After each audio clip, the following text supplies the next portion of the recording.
Então, pessoal, continuando aqui a nossa aula sobre os princípios, um outro princípio muito importante, mas que nós já falamos, eu só vou colocar aqui porque vocês verão isso nos textos, nos livros, né? É o princípio da insignificância ou da bagatela. De novo, ele tem até alguma ligação com outros princípios, viu? Porque, afinal de contas, a ideia do princípio da insignificância ou bagatela é que seria atípico, aquela conduta que na prática acaba não lesando o bem jurídico ou uma lesão muito tênue, muito leve. Vamos imaginar que você furtou do seu colega de sala uma folha de papel sulfite, entendeu? A princípio é um furto, não deixa de ser, mas pelo valor da folha de sulfite, do papel, você não poderia dizer que aquilo foi um furto. Então haveria uma atipicidade material. Cuidado aqui. Nós já falamos, de novo, eu repito, já falamos do princípio da insignificância ou da bagatela. Eu só estou fazendo um comentário rápido. Nós temos aí uma atipicidade material, porque formalmente, de novo, o formato da conduta, eu fui lá e peguei o papel, eu retirei a folha sulfite do meu colega, formalmente é furto. É furto. Mas materialmente, não, porque o valor de uma folha de papel é muito insignificante diante da punição do furto, que é de reclusão de 1 a 4 anos. Entendeu a ideia? Então nós temos tipicidade formal, sim, formalmente é típico, mas teríamos uma atipicidade material. Tudo bem? Claro que isso aí vai depender, existem valores, muitas vezes, apesar de que não há um valor específico, mas nós já comentamos em sala, vocês lembram disso, tá? E o próprio Supremo já trata dessa situação, inclusive definindo aí certas situações que eles consideram para determinar que houve o princípio da insignificância ou da bagatela. Lembra? Ele diz que tem que haver mínima ofensividade da conduta, outra, inexistência de periculosidade social do ato, reduzido o grau de reprovabilidade do comportamento e inexpressividade da lesão provocada. Esses são os critérios adotados pelo STF, tá? Para determinar que alguma situação seja insignificante. Tudo bem? Lembre-se, você não pode aplicar isso para tudo. Para tudo. E você vai ter, inclusive, decisões judiciais de todos os tipos, determinando sobre o princípio da insignificância. É um conceito, um princípio muito rico. E tem muito detalhe para você analisar, tá ok? Então, fica aí, deem uma olhada, nós já falamos sobre isso, por isso eu não vou me aprofundar muito, mas é um princípio muito importante, muito utilizado. Atenção, crimes contra a administração pública tem que tomar um certo cuidado. Você não pode dizer que mesmo que o servidor público furte, subtraia uma caneta da repartição pública, podemos colocar o princípio da insignificância? É possível. Mas veja, você tem que lembrar que o bem jurídico defendido nos crimes contra a administração pública não é o patrimônio. Até é, em segundo momento, de forma secundária, mediata. Mas de forma imediata, de forma primária, o bem jurídico tutelado é a confiança na administração pública, é a administração pública, é a confiança que a administração pública depositou naquele agente. Então, por isso, mesmo que o valor seja insignificante, pode haver sim a incidência formal e material do crime. Tá certo? Isso, claro, o STJ entende isso de forma mais direta, o STF ainda toma abre algumas exceções, mas na área da administração pública, então, tem um tratamento um pouco diferenciado. Tudo bem? Tá ok? Muito bem. Vamos lá. Próximo princípio, pessoal, é chamado princípio da culpabilidade. Isto é, só será penalizado quem agiu com dolo ou culpa, cometeu na hora de cometimento de um fato atípico e antijurídico. Pessoal, o dolo é a ideia básica do Código Penal. O sujeito só comete um crime se ele realiza isso por vontade própria, por desejo, porque é isso que ele busca. Tá entendido? A culpa também é possível, nós vamos analisá-la com mais calma mais à frente. Mas é quando o sujeito age e acaba provocando aquele resultado. Veja bem, é culpa por quê? Porque ele não tinha a intenção daquele resultado, ele não buscava aquilo. Mas foi a ação dele que provocou aquele resultado. Então nós temos aí, por exemplo, imagina um atropelamento em que a pessoa mata uma vítima, né? Ora, ele queria atropelar a pessoa? Não. Mas foi ele que atropelou? Sim, houve uma ação da parte dele. Mas não havia a intenção de atropelar o outro. Veja bem, a princípio, só poderíamos culpá-lo por dolo. A culpa vai existir apenas e tão somente quando houver previsão legal. Então, vê bem, no caso do homicídio, sim, é previsto o homicídio culposo. Então haverá lá também a possibilidade de crime para o homicídio culposo, porque é previsto em lei. Muitos crimes, a imensa maioria, só prevê o dolo. Só que aí entra o detalhe, pode ser um dolo eventual, quando a pessoa não se importa que aquele resultado aconteça. Nós vamos falar disso mais para frente. Mas isso tudo, tanto o dolo quanto a culpa, estão baseados no princípio da culpabilidade que eu acabei de comentar com vocês, tá bom? É preciso que haja dolo ou culpa. Se não houver dolo, se não houver culpa, pelo menos, não é crime. Não é crime. Nós já falamos sobre isso. O sujeito vem dirigindo o carro dele numa pista normalmente, dentro da velocidade normal, e um sujeito corre para frente do carro porque ele quer se matar. Ele quer se suicidar.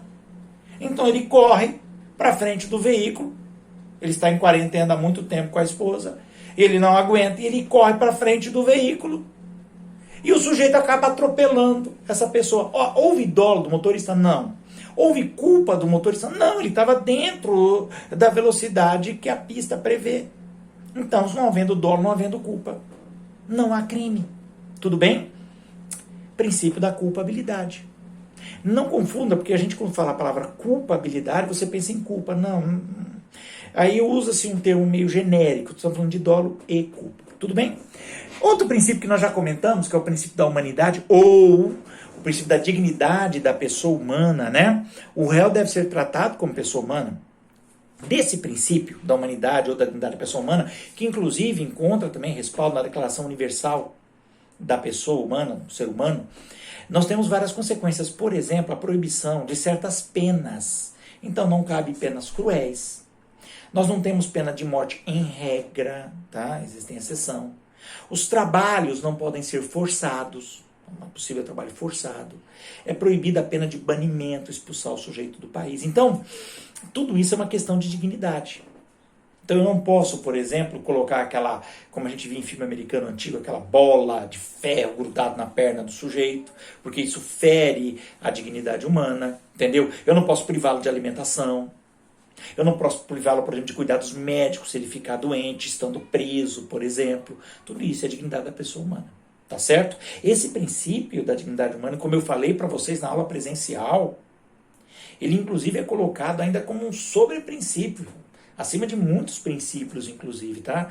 Essa matéria, esse tema de princípios é um tema muito rico, muito discutido atualmente, né? Na legislação, entre os doutrinadores. Então, tenha muito carinho com esse princípio, tá? Eu mandei ele também no texto.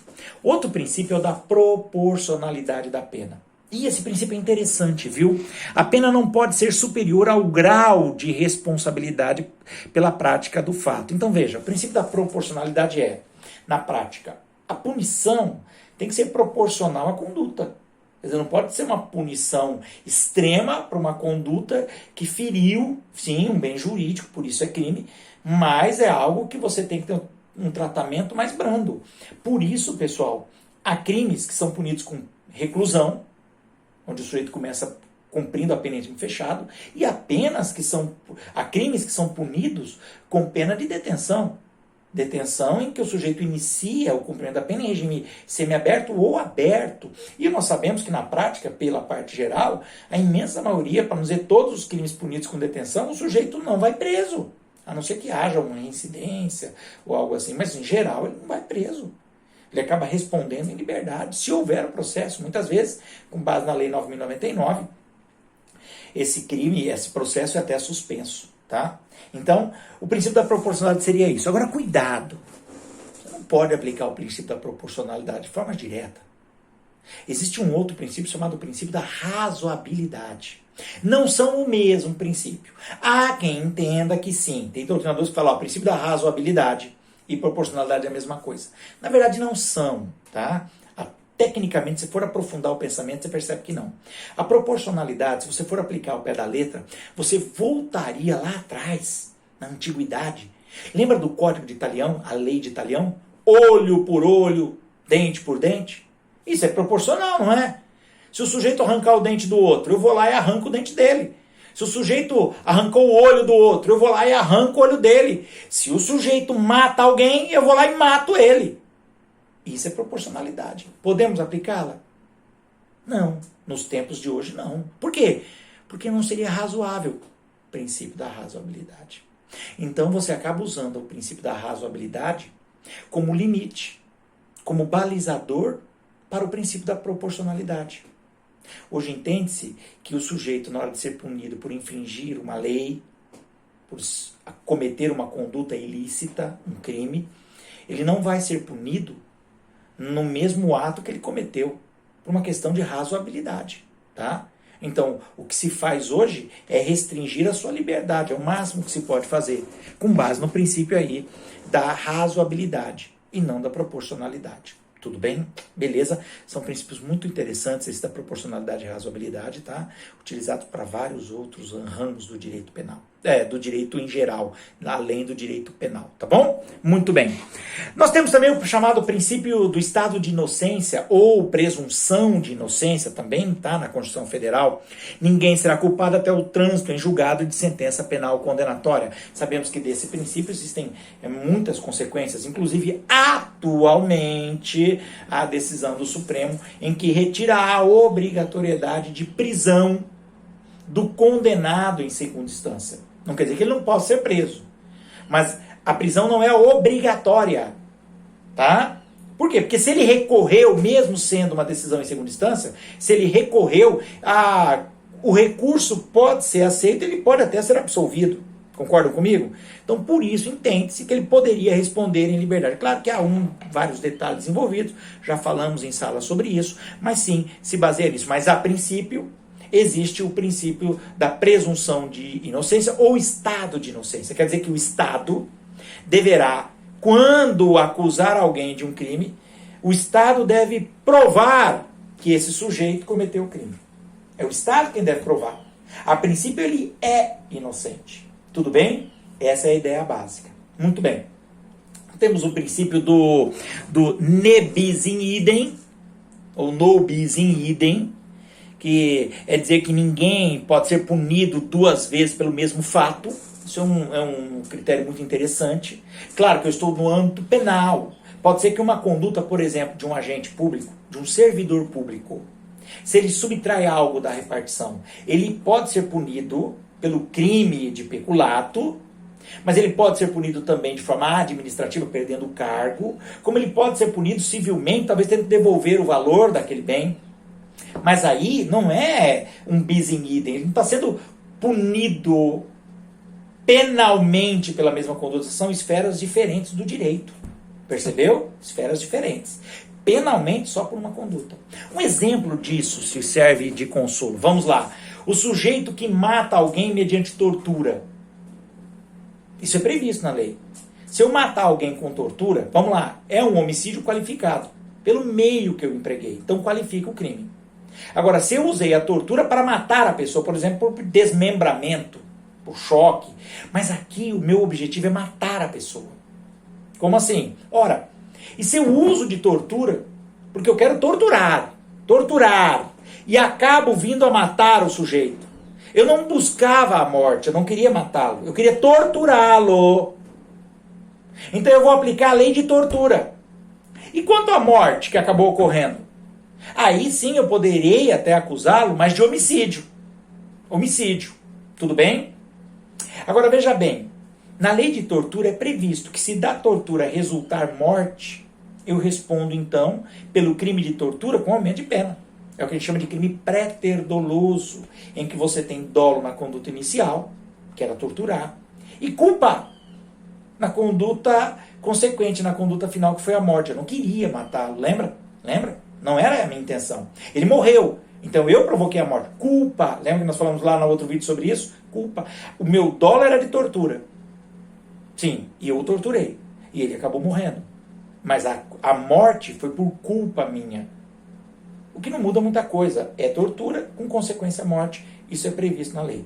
Mas eu não posso ser punido por tortura seguida de morte e também por homicídio qualificado porque eu matei ele usando de tortura, não. Ou um ou outro, eu não posso puni-lo pelos dois. Entendeu? Isso é o princípio do ne bis in idem. O sujeito não pode ser punido, condenado, pelo mesmo, duas vezes pela mesma conduta. Tudo bem? Fácil, não vejo dificuldade quanto a isso. Tá certo? Muito bem. Bom, eu creio, pessoal, que nós aqui fechamos pelo menos a maioria aqui das condutas, né? Dos princípios que nós estávamos tratando. Creio que nós não temos aí outras condutas mais sérias para a gente analisar. Eu mandei para vocês, peço por favor para que vocês deem uma olhada, eu mandei para vocês um texto, tá?